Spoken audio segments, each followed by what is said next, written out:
Strangely strange but oddly normal. Hi, my name's John Downs, this is my mother-in-law, and welcome to the May episode of On the Track.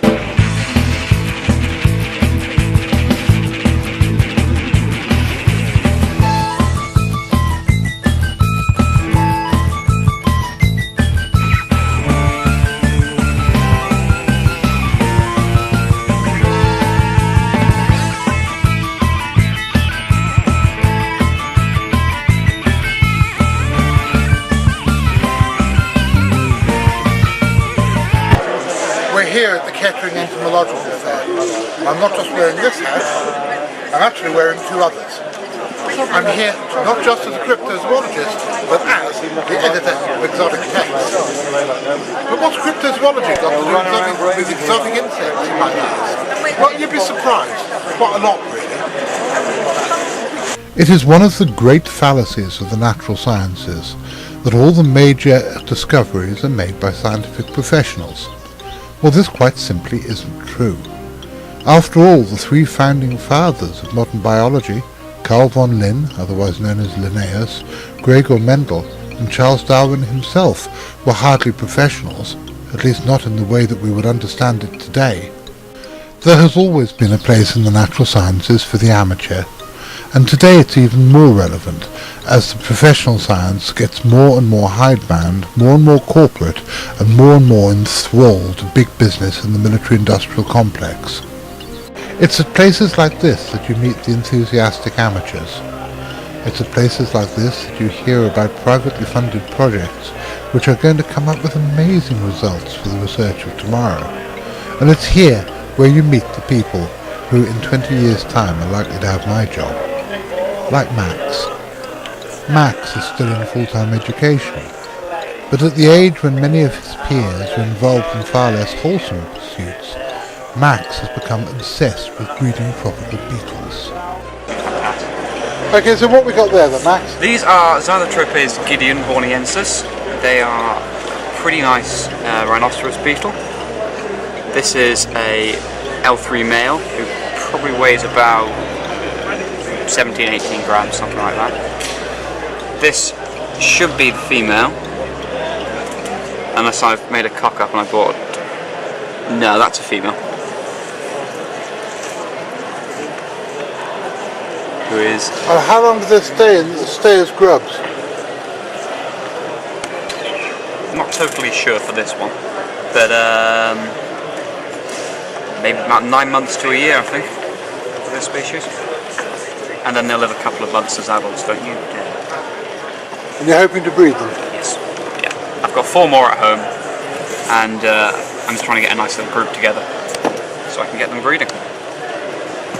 Captive breeding is the cornerstone of both what we're trying to do with the CFZ animal collection, what we're trying to promote with Exotic Pets magazine, and indeed what we're doing at the zoo, Tropiquaria, near Minehead.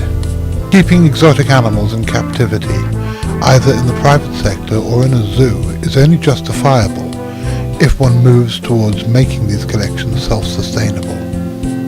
I'm often asked, what is the point of cryptozoology? Does it have any moral use apart from just pushing back the boundaries of human knowledge? And I believe that it does. A new CFZ project is the search for new species of freshwater crab.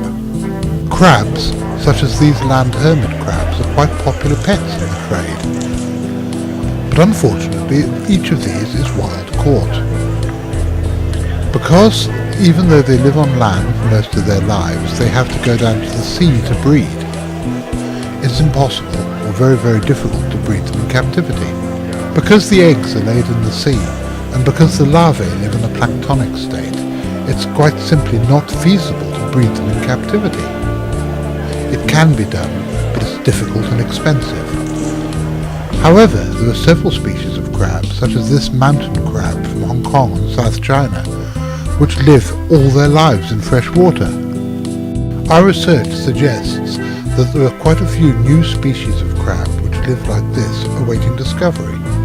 And if we can not only discover them, but introduce them into culture and then into the pet trade, it will stop the unsustainable harvesting of generation after generation of crabs like these Florida's land-homing crabs.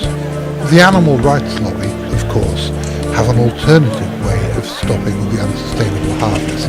They want to stop the trade in exotic pets altogether. But if that happens, the enthusiastic amateur naturalist will slowly become extinct, and there'll be no more generations of lads like Max breeding exotic beetles in his bedroom. And that would be a tragedy. Not just because, in my opinion, natural history is a far more appropriate and enlightening hobby for young people than Pokemon, car theft or television, but because if we don't have a new generation of young naturalists, where will the Linnaeus, the Darwin or the Mendel of tomorrow come from? New discoveries are being made all the time, and one of the things that I find most exciting about events like this one is that one can come into contact with species that are so new that sometimes they don't even have a Latin name. Recently, a whole series of interesting stick insects have been turning up from the forests of Peru. I want to introduce you to my mate Graham, not Graham Inglis, who regular viewers will know from the updates of the work on the museum, but Graham Smith, who together with his lovely wife Janice runs a company called Metamorphosis, which sell and breed exotic insects. Well, I know what's going to happen, Graham. Somebody's going to email me and they're going to say, this is a show about cryptozoology, not a show about you and your weird mates keeping insects. Yeah, fair enough, but these things are proof that cryptozoology works. This species of stick insect comes from 15 hectares in South America, in Peru, from one mountain region, and was legendary, was a mythical beast up until it was discovered. So it used to be a cryptid up until it was actually found. It proves to me the validity of cryptozoology and why it ties in with zoology. When was it found? 2 years ago now. And they allowed the sale of the eggs of this species to actually finance the production of a natural nature reserve. So this species is now protected by having its own nature reserve from the sale of some eggs of the original ones they discovered. That's fantastic. It's a superb species, and just one example of what we'll actually get from the cryptids that are out there.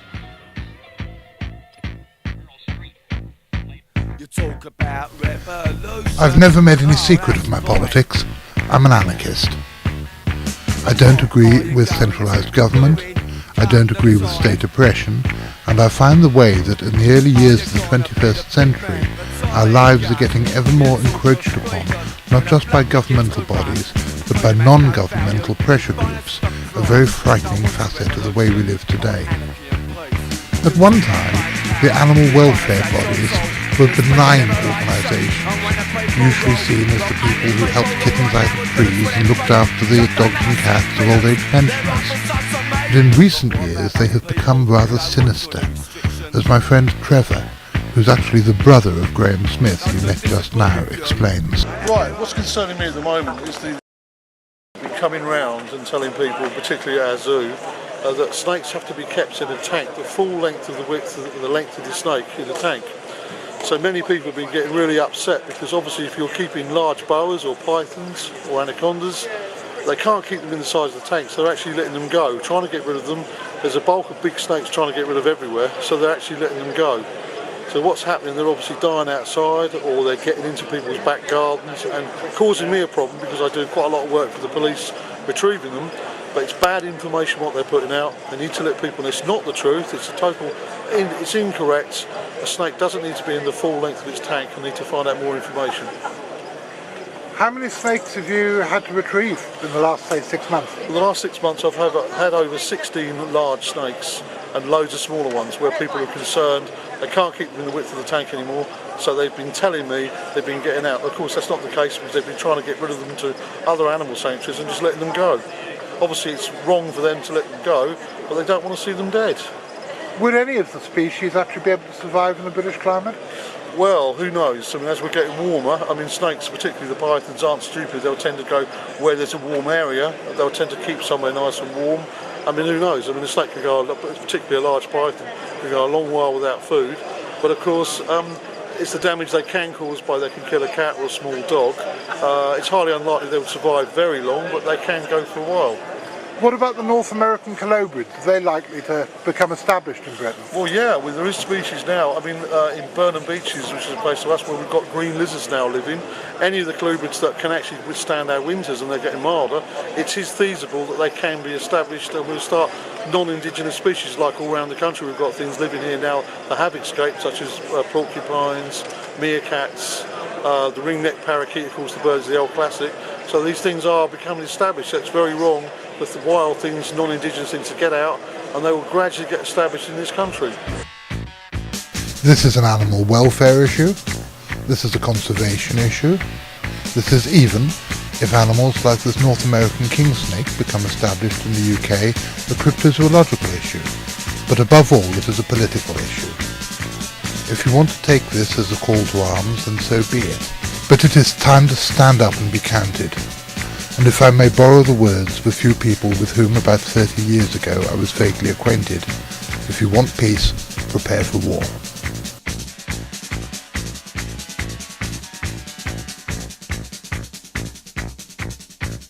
Nothing's changed for all the death that their ideas created. It's just the same fascistic games, but the rules aren't clearly stated. Nothing's really different, cause all government's the same.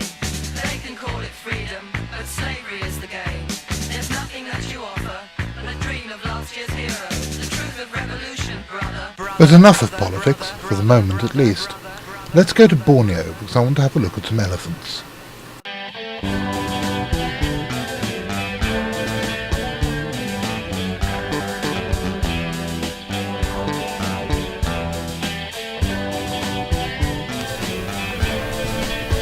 The pygmy elephants of Borneo, so called because they're smaller and less aggressive than mainland Asian elephants, have always been somewhat of an enigma.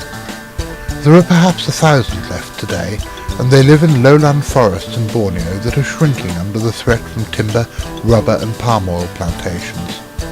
With their larger ears, more rotund features and longer tails, the animals differ from other Asian elephants, and scientists have long wondered why they never spread to other parts of the island.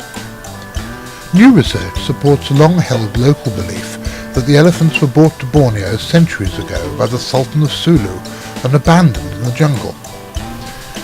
If indeed they did come from Java, this fascinating story demonstrates the value of efforts to save even small populations of certain species often thought to be doomed. It's particularly exciting because Javan elephants became extinct sometime in the period after Europeans arrived in Southeast Asia. It looks like we were wrong once again. We are living in particularly strange times. Now, I don't really want to discuss the Iraq War from a moral or political point of view. I've already made my views clear elsewhere on many occasions. However, what I would like to do is to look at the cryptozoological implications of the recent conflict. A year or so after my brother was chaplain to the British forces in Basra, rumours started spreading around the city of strange creatures being seen at night.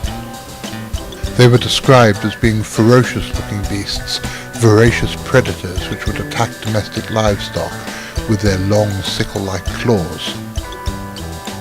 Eventually, one or two of them were shot, and this bad quality camera phone footage was aired on one of the Arab TV stations. It says something about the innate paranoia of modern man, that no sooner had these videos been flashed across the globe than the conspiracy theories started. They were escapees from Saddam Hussein's genetic laboratories. They were mysterious American bioweapons. No doubt somebody claimed that they, together with the chupacabra, had been dropped on Earth by visiting alien spacecraft from Zeta Reticuli. However, as anybody with even an inkling of zoological knowledge would be able to tell you, this is not just nonsense, it's silly nonsense. They were ratels or honey badgers, like this specimen from Edinburgh Zoo. In my book, The Rising of the Moon, which was published in 1997, I wrote at length about the correlation between times of social and political stress, like wartime, and the appearance of new monsters, or at least the misidentification of known creatures as paranormal entities. This is a perfect example of that. However, there is also a heartwarming and indeed an encouraging side to this story. Over a period of 30 years, Saddam Hussein systematically decimated the natural resources of much of Iraq, particularly the south. Now, I would hate this to be seen as an endorsement of what I still believe are the illegal, immoral and totally unnecessary acts of the British and American governments, but it does look as if at least some good has come out of it. In the years between the 1990s Gulf War and the recent Iraq War, it does appear that the Allied sanctions against military activity by the Ba'ath Party regime have had some positive effects for the environment. It does appear, like she always does when left alone, that Mother Nature is beginning to repair herself, and the fact that these beautiful animals have returned to an area from which they were extirpated many decades ago, so long ago that their appearance is completely and utterly unfamiliar to the people who live there, proves that this is exactly what is happening.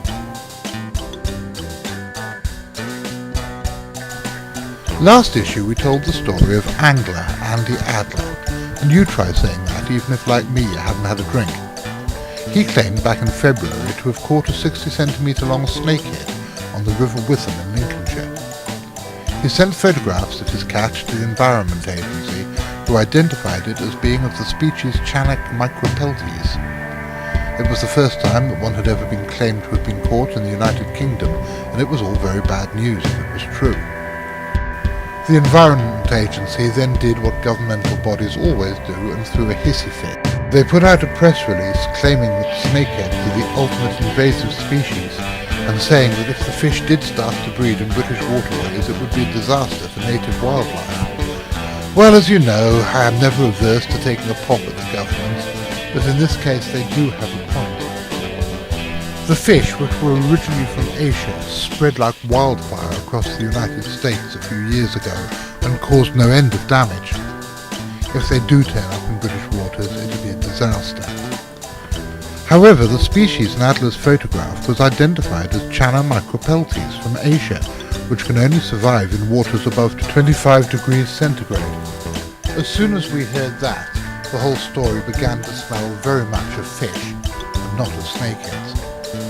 Yes, not to anybody's surprise, it turned out that the whole affair was a hoax, that he'd found the fish dumped on a street corner and shoved it in his freezer before taking it to the river for a photo call. Very droll, dear boy, very droll.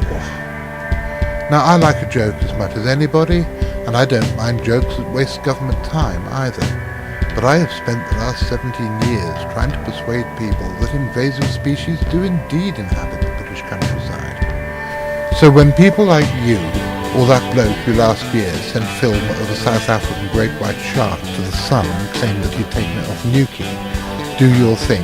Yes, it gets you your 5 minutes of fame in the newspapers, but it makes my job 100 times worse. Anyway, enough moaning. It's time for this issue's roundup of new and rediscovered species. A bird in Brazil thought long extinct and known only from a single specimen collected in 1926 has been rediscovered after an absence of over 80 years. The rediscovery of the Katanga woodpecker has delighted conservationists worldwide and gives hope for other lost birds feared extinct. The single specimen has been considered a subspecies of the rufous-headed woodpecker. However, a recent review has given it full specific status, although it is classed as being critically endangered. Also in Brazil, an expedition comprising scientists from Conservation International and Brazilian universities found 14 species believed new to science. 8 fish, 3 reptiles, an amphibian, a mammal and a bird in and around the Serra Coral dos Tocantins ecological station, a 716,000 hectare forest that is the Cerrado's second largest. They include a new species of horned toad, and a legless lizard of the Bactia genus, which resembles a snake due to its lack of legs and pointed snout, which help it move across the predominantly sandy soil formed by the natural erosions of the escarpments of the Sierra Geral. The first new species of Irish mammal for something like 80 years was described by eagle-eyed postgraduate students Dave Tosh from Queen's University Belfast and John Lusby from University College Cork. They spotted unfamiliar remains in barn owl and kestrel pellets collected at 15 locations at Tipperary and Limerick. The bones proved to be of a species previously unrecorded in Ireland, the greater white-toothed shrew, Cressida rosula. 7 greater white-toothed shrews were later trapped at 4 locations in Tipperary. They present compelling evidence that it is now established in Ireland. Its absence from earlier surveys of owl pellets and small mammals suggests a recent introduction by uncertain means. It seems likely that the greater white-toothed shrew will expand its range in Ireland. Its impact on the ecology of habitats in which it is found remains unclear, but may be considerable. Or maybe it was there all along. It certainly wouldn't be the first time in zoological history that an indigenous mammal has been found in a place where no one suspected that it could be. Top of the morning to you, Cressida rosula. One of Sri Lanka's least known mammals, the mountain mouse deer, has been photographed in the wild for the first time. British taxonomist Gordon Groves published a paper in June 2005 which distinguished 3 species of mouse deer from Sri Lanka and India. The Indian mouse deer was split as a new species. The mouse deer found in Sri Lanka was split into 2 new species, the white-spotted and the yellow-striped. Both species are endemic. However, Colin Groves also stated that a single skull from Sri Lanka's hill zone may prove to represent a 4th species. The mountain mouse deer is still evidently a very scarce animal.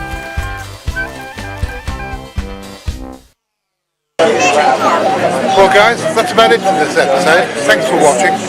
Before we go, I'd just like to say thank you to Karina, who once again is my very able camera woman, to Graham and Janice Smith from Metamorphosis, from all my friends here at the Catherine Bug Show, and from everybody else who's helped. Until next month then, seeing you.